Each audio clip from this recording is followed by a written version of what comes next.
Hello students, आज आपण two dimensional motion या चॅप्टरवरचे जे नीट जेई आणि CET वगैरे या एक्झाममध्ये विचारलेले जे क्वेश्चन्स आहेत त्याचा आपण स्टडी करत आहोत. बघा, तिच्यामध्ये आज आपल्याला पहिला प्रश्न घेऊन आलो आहे. The X and Y coordinates of the particle at any time are X equals to 5t minus 2t square and y equals to 10t respectively, where x and r in meter and t in second. Acceleration of particle is given t equals to t second. बघा, आपल्याला दोन coordinate दिलेले आहेत. एक दिलेला आहे x coordinate आणि ती दिलेला आहे X equals to 5t minus 2t square आणि दुसरा कॉर्डिनेट दिलेला आहे वाय इक्वल्स टू 10t. आपल्याला सांगितलेले एक्स आणि वाय जे ते मीटरमध्ये दिलेले आणि टाईम जो दिलेला आहे तो सेकंडमध्ये दिलेला आहे. आपल्याला पार्टिकलचं ॲक्सलरेशन काढायचं आहे. पार्टिकलचं काय काढायचं? ॲक्सलरेशन. आता बघा, या केसमध्ये आपल्याला दोन डिस्प्लेसमेंट दिले आहेत, एक एक्सला आणि एक वायला. तर आपलं ॲक्सलरेशन पहिले आपल्याला एक्स डायरेक्शनसाठी फाइंड आउट करावं लागेल आणि नंतर डायरेक्शन आपल्याला वाय डायरेक्शनसाठी काढ. सो नेट ॲक्सलरेशन जर काढायचं असेल तर नेट ॲक्सलरेशन येईल आपलं AX प्लस AY. म्हणजे सगळ्यात अगोदर आपल्याला एक्स डायरेक्शनचं ॲक्सलरेशन काढायचं आणि दुसऱ्या वेळेस काय काढायचं? Y direction. त्याच्यानंतर बघा, आपल्याला जे दिलेलं आहे ते काय दिलेलं आहे? डिस्प्लेसमेंट. आपल्याला रूल माहिती आहे, जर आपल्याला डिस्प्लेसमेंट दिलेलं असेल आणि व्हेलॉसिटी काढायची किंवा व्हेलॉसिटी दिली असेल डिस्प्लेसमेंट काढायचं तर डेरिव्हेटिव्ह घ्यावं लागतं. मग आपल्याला एक्सची व्हॅल्यू काय दिली तर एक्स इक्वल्स टू दिलेला आहे 5t मायनस 2t स्क्वेअर. कशामध्ये? मीटरमध्ये. सगळ्यात अगोदर आपण या डिस्प्लेसमेंटच्या इक्वेशनवरनं व्हेलॉसिटी काढू आणि नंतर व्हेलॉसिटी काढच्या इक्वेशनवरनं आपल्याला ॲक्सलरेशन मिळेल. सगळ्यात अगोदर आपल्याला व्हेलॉसिटी काढावी लागेल एक्स ॲक्सिससाठी किंवा एक्स डायरेक्शनसाठी. तर त्याच्यासाठी फॉर आपला dx अपॉन dt. म्हणजेच आपल्याला एक्सचा काय घ्यावं लागेल? डेरिव्हेटिव्ह घ्यायचा आहे. सो d/dt एक्सची व्हॅल्यू आपल्याला दिलेली आहे 5t मायनस 2t स्क्वेअर. आपल्याला डेरिव्हेटिव्हचा रूल माहिती आहे. डेरिव्हेटिव्हमध्ये आपण जी पॉवर असते ती एकनं मायनस करतो आणि पॉवरनं त्याला मल्टिप्लाइड करत असतो. मग इथे टीची पॉवर 1 असेल तर 5नं जर 1ला मल्टिप्लाइड केलं तर बघा किती येईल? 5. इथे 1 एक 1मधनं एक जर मायनस केलं तर पॉवर 0 होईल. याचा अर्थ त्याच्यासोबत टी येणार नाही. मायनस 2नं 2ला जर मल्टिप्लाइड केलं सो 2 × 2 किती येतील? 4 आणि टी इथे पॉवर 2 तर तिच्यामधनं एक पॉवर काय होईल? मायनस होईल. म्हणजे इथे पॉवर येईल 1. ही झाली आपली व्हेलॉसिटी. आता आपल्याला काय काढायचं आहे तर एक्स डायरेक्शनला पार्टिकलचं किती ॲक्सलरेशन झालेलं ते फाइंड आउट करू. सो ॲक्सलरेशन अलॉंग AX जर काढायचं असेल तर डेरिव्हेटिव्ह घ्यायचं आहे आपल्याला velocity along X direction with respect to time. So d/dt velocity काय आली आपली तर बघा 5 मायनस 4t. आता बघा, ज्याच्यासोबत टी किंवा याचं फंक्शन नसते त्याचं डेरिव्हेटिव्ह 0 असतो. म्हणजे कुठल्याही नंबरचा डेरिव्हेटिव्ह किती असतो तर 0 असतो. मायनस 4 इथे टीची पॉवर जर 1 असेल तर 4 मल्टिप्लाइड बाय 1 किती होतील? 4 आणि 1 मायनस 1 0. याचा अर्थ आपलं ॲक्सलरेशन झालं एक्स डायरेक्शनला ते किती आलं तर -4 मीटर पर सेकंडचं स्क्वेअर. हे झालं आपलं एक्स. आता तसंच आपल्याला वाय डायरेक्शनला पार्टिकलचं ॲक्सलरेशन काढावं लागेल की वाय डायरेक्शनला पार्टिकलचं ॲक्सलरेशन किती झालं. मग सेकंड आपण कन्सिडर करू, जे वाय डायरेक्शनचा किंवा वाय कॉर्डिनेट दिलेला आहे तो दिलेला आहे आपल्याला 10t. मग तसंच जसे आपण पहिल्यांदा एक्स डायरेक्शनची व्हेलॉसिटी काढली तशीच आपल्याला वाय डायरेक्शनची व्हेलॉसिटी काढायची. मग वाय डायरेक्शनची व्हेलॉसिटी कशी निघेल तर आपल्याला डेरिव्हेटिव्ह घ्यावं लागेल वायचा विथ रिस्पेक्ट टू टाईम. तर बघा, त्याला आपण असं लिहू शकतो d/dt. वायची व्हॅल्यू दिलेली आपल्याला 10t. तर 10tचा डेरिव्हेटिव्ह जर घेतला तर टीची पॉवर इथे 1.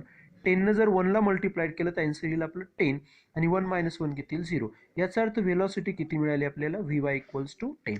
आता आपल्याला ॲक्सलरेशन फाइंड आउट करायचं. ॲक्सलरेशन काढायचं आहे अलॉंग वाय. तर ॲक्सलरेशन ऑफ वाय कसं निघेल तर डेरिव्हेटिव्ह घ्यावं लागेल आपल्याला कोणत्या व्हेलॉसिटीचा? वाय डायरेक्शनच्या विथ रिस्पेक्ट टू टी. तर d/dt आपली Vyची व्हॅल्यू किती आली? 10. 10 हा एक झाला नंबर. तर कुठल्याही नंबरचा जो डेरिव्हेटिव्ह असतो तो किती असतो? 0. याचा अर्थ ॲक्सलरेशन AY वाय डायरेक्शनला पार्टिकलचं ॲक्सलरेशन किती झालं तर ते किती झालं? 0.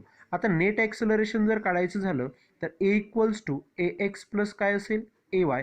तर आपलं AX मीन्स एक्स डायरेक्शनला ॲक्सलरेशन आलं तर -4 प्लस किती आलं? 0. याचा अर्थ ॲक्सलरेशनची व्हॅल्यू झाली -4 मीटर पर सेकंड स्क्वेअर. म्हणजेच आपलं ॲक्सलरेशन आलं A equals to -4 metre per second square. आणि असं कुठलं ऑप्शन आहे का? बघा, A इक्वल्स टू 5. म्हणजे याचं जे आन्सर असेल तर याचा आन्सर काय असेल तर -4 मीटर पर सेकंड स्क्वेअर. ठीक आहे, हा झाला आपला पहिला क्वेश्चन. आता बघा, आपल्याला परत एक क्वेश्चन घ्यायचा आहे. The horizontal range horizontal range, the horizontal range of projectile fired at angle of 15 degree is 50 metre. बघा काय म्हणतो, तर आपल्याला या प्रॉब्लेममध्ये हॉरिझॉन्टल रेंज दिलेली आहे of particle fired at an angle 15 degree is 50 metre. म्हणजेच सगळ्यात अगोदर बघा, तर आपल्याला गिव्हनमध्ये हॉरिझॉन्टल रेंज दिलेली आहे किती, तर 50 मीटर, आणि तेव्हाचा जो अँगल ऑफ प्रोजेक्शन दिलेला आहे थिटा, त्याची व्हॅल्यू दिलेली आहे आपल्याला 15 डिग्री. ठीक आहे. आता तो काय म्हणते बघा, if it is fired with same speed, म्हणजेच काय केलं तर इनिशियल व्हेलॉसिटी जी ती कशी आहे, सेम. इनिशियल व्हेलॉसिटी कशी आहे, सेम, ॲट अन अँगल जो थिटा 2 दिलेला आहे, याचा अर्थ पहिला अँगल ऑफ प्रोजेक्शन दिला आपल्याला 15 डिग्री, आणि थिटा 2 ची व्हॅल्यू बघा दिलेली आहे 45 degree. It's range will be, याचा अर्थ ही झाली तुमची R1 दिलेली आहे, तेव्हा थिटा 1 किती होता, 15 डिग्री. यू दोघांसाठी कसा असेल, सेम. तर थिटा 2 जेव्हा 45 डिग्री असेल, तेव्हा आपल्याला R2 ची व्हॅल्यू म्हणजे हॉरिझॉन्टल रेंज काय करायची, फाइंड आउट करायची. म्हणजे आपल्याला फाइंड करायचं आहे R2. काय फाइंड आउट करायचं आहे, R2. R1 आपल्याला माहिती आहे, थिटा 1 माहिती आहे, थिटा 2 माहिती आहे. सगळ्यात अगोदर आपण आता पहिले हॉरिझॉन्टल रेंजचा फॉर्म्युला काय असतो तो सांगा. हॉरिझॉन्टल रेंज काय असते, जनरल फॉर्म्युला जो आपण डिराईव्ह केलेला आहे. हॉरिझॉन्टल रेंज कशाने डिनोट करतात, तर हॉरिझॉन्टल रेंज डिनोट करतात आर इक्वल्स टू काय असतो, you square, good, you square sign 2 theta upon काय असतो तर जी. हा झाला जनरल फॉर्म्युला. आता आपल्याजवळ दोन रेंज आहेत, एक R1 आणि एक R2. आता पहिले मी R1 साठी जर घेतोय, तर R1 साठी आपल्याला दिलेलं आहे R1 इक्वल्स टू पहिल्याचं स्पीड आणि दुसऱ्याचं स्पीड कसं आहे, सेम. म्हणजेच आपण यू घेऊ साइन 2 थिटा, पहिल्यासाठी आपण थिटा 1 घेऊ आणि जी. सिमिलरली आता याची व्हॅल्यू जर पुट केली तर ती यू स्क्वेअर साइन 2 थिटा 1 म्हणजे किती घेतलेला आहे आपण, तर तो घेतलेला आहे 15 डिग्री डिवायडेड बाय जी. म्हणजे R1 चा जो फॉर्म्युला बनेल तो येईल आर यू स्क्वेअर साइन, आता 15 ने 2 ला मल्टिप्लाइड करा, so 15 multiplied by 2 is 30 degree divided by G. Good. म्हणजे आपल्याला R1 चा फॉर्म्युला जो मिळते तो मिळतो R1 equals to U square sine 30 by G. Similarly horizontal range आता दुसऱ्यासाठी फॉर्म्युला घेऊ आपण. मग R2 इक्वल्स टू काय होईल, इनिशियल स्पीड दोघांसाठी कसं आहे, सेम सांगितलेलं आहे, यू. त्याच्यानंतर बघा साइन 2 थिटा, आता किती येईल 2, कारण की R2 काढायचं आहे सेकंड, म्हणजे थिटा 2 डिवायडेड बाय जी. आता सेकंड हिस्स्यामध्ये बघा आपल्याला थिटा 2 ची व्हॅल्यू वरती दिलेली किती आहे, 45. मग थिटा 2 च्या ठिकाणी आता काय लिहायचं आहे आपल्याला, 45, म्हणजे सॉरी यू स्क्वेअर. तर R2 चा फॉर्म्युला बनेल यू स्क्वेअर साइन 2 आणि थिटा 2 ची व्हॅल्यू किती आहे, 45 डिग्री, गुड, डिवायडेड बाय जी. मग आता शेवटचा R2 चा जो फॉर्म्युला बनेल तो बनेल आपला यू स्क्वेअर साइन 2 न मल्टिप्लाइड केलं तर किती येईल, 90 डिग्री डिवायडेड बाय जी.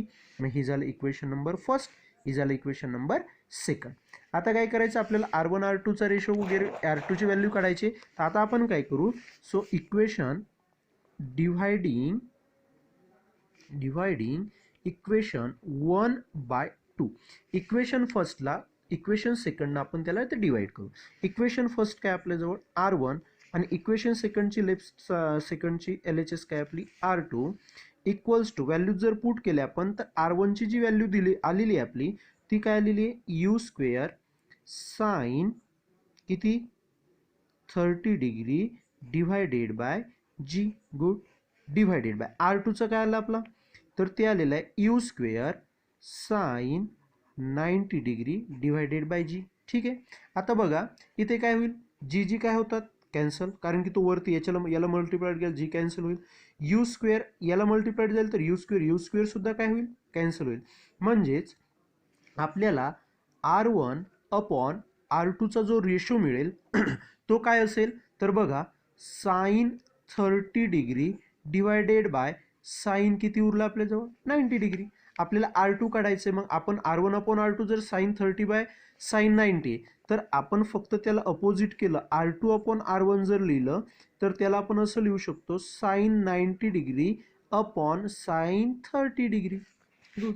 आता हिच्यामध्ये आपण व्हॅल्यूज पुट करू, R2 upon R1 equals to sign 90 किती असते सांगा, साइन 90 किती 1. Good. Divided by sine 30. Sine 30ची व्हॅल्यू असते 1/2. हा 2 वरती जाईल म्हणजेच R2 upon R1 equals to, बघा R2 अपॉन R1 2 वरती गेला म्हणजेच 2/1 आणि आपल्याला R2 ची व्हॅल्यू काढायची. R1 डिवाइड इकडे गेल्यावर मल्टिप्लाइड म्हणजे 2 टाइम्स ऑफ R1 तर 2 इंटू. आता बघा R1 किती दिलेलं आहे आपल्याला 50 मीटर. R1 ची व्हॅल्यू किती 50 मीटर. याचा अर्थ इथे जर पुट केलं तर 50 मीटर म्हणजेच आपली जी होरिझॉन्टल रेंज असेल 50 मल्टिप्लाइड बाय 2 जर केले तर किती येते 100. म्हणजेच होरिझॉन्टल रेंज विल बी किती आली 100. गुड. म्हणजेच ऑप्शन जो असेल तो कोणता ऑप्शन असेल त्याचा सी ऑप्शन असेल. ठीक आहे. याच्यानंतर आपण तिसरा एक क्वेश्चन बघू.